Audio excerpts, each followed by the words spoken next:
problem with Christianity. The Problem with Christianity. Frank Turkin Geisler. Is Christianity reasonable? We believe it is.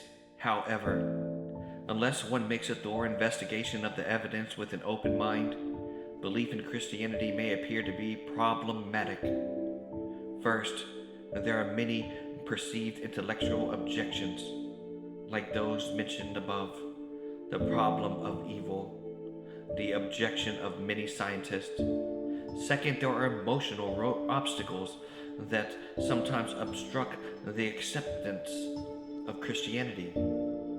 Christians' exclusiveness, the doctrine of hell, and the hypocrisy of Christians are emotional roadblocks to just about everyone.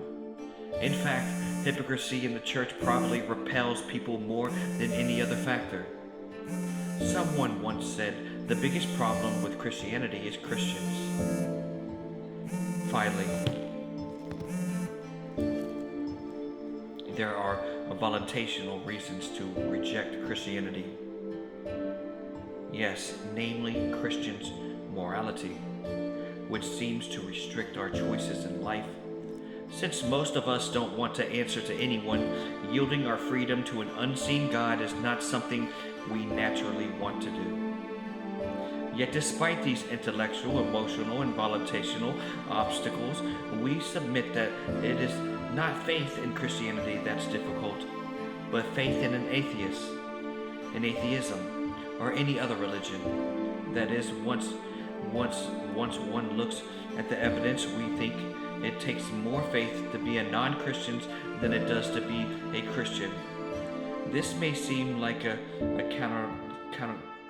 contradictive assessment claim, but it's simply rooted in fact. That every religious worldview requires faith, even the worldview that says there is no God. Yes. Why? Because as a limited human beings, we do not possess the type of knowledge that will provide us with the absolute proof of God, of His existence, or non-existence, outside of the knowledge of our own existence. I know I exist because I have to exist in order to ponder the question, do I exist? We deal in a realm of probability.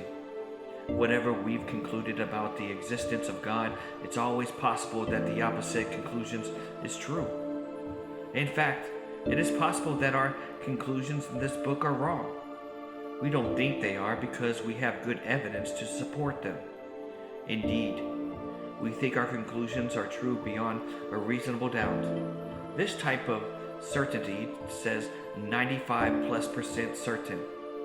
It is the best that fallible and finite human beings can attain for the most questions, and it is more than sufficient for even the biggest decisions in life.